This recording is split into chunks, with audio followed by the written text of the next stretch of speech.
Hello friends, நம்ம இன்னைக்கு ஒரு அருமையான லஞ்ச் பாக்ஸ் ரெசிபி பார்க்கலாங்க. Sweet corn masala fried rice எப்படி செய்யறதுன்னு பார்க்கலாம் வாங்க. அதுக்கு ஒரு ஸ்வீட் கார்ன் எடுத்துட்டு இட்லி பாத்திரத்தில் வேக வச்சு எடுத்துக்கலாங்க. இப்போது மசாலாக்கு ஒரு கடாயில் கடலைப்பருப்பு 1 ஸ்பூன், உளுத்தம்பருப்பு 1 ஸ்பூன் லைட்டாக வறுப்பட்டதுக்கப்புறம் 5லிருந்து 6 காஞ்ச மிளகாய் ஆட் பண்ணிக்கிறேங்க. இது கூடவே வர கொத்தமல்லி 1 ஸ்பூன், அதையும் சேர்த்து லைட்டாக இளவறுப்பாக வறுத்துட்டு சீரகம் 1/4 ஸ்பூன், 10 போல் மிளகு எல்லாத்தையும் சேர்த்து செவக்க வறுத்துட்டு ஒரு தட்டில் கொட்டி ஆற வச்சிடலாங்க. இப்போ இந்த வறுத்த மசாலாக்களோடையே கருவேப்பிலையும் நிலக்கடலையும் சேர்த்து வறுத்து அரைச்சி எடுத்துக்கலாங்க. ஸ்வீட் கார்ன் ரெடி ஆயிடுச்சுங்க. ஆற வச்சு உதிர்த்து எடுத்துக்கலாங்க.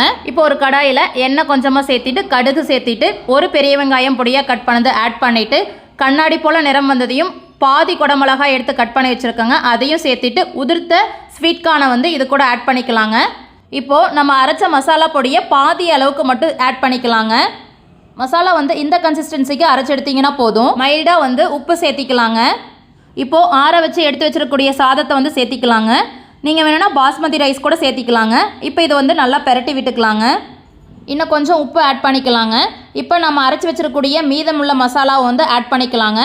இப்போ நல்லா பெரட்டி விட்டுட்டு ஃபைனலாக மல்லி இலை தூவிட்டு சர்வ் பண்ணிங்கன்னா sweet corn masala fried rice ready.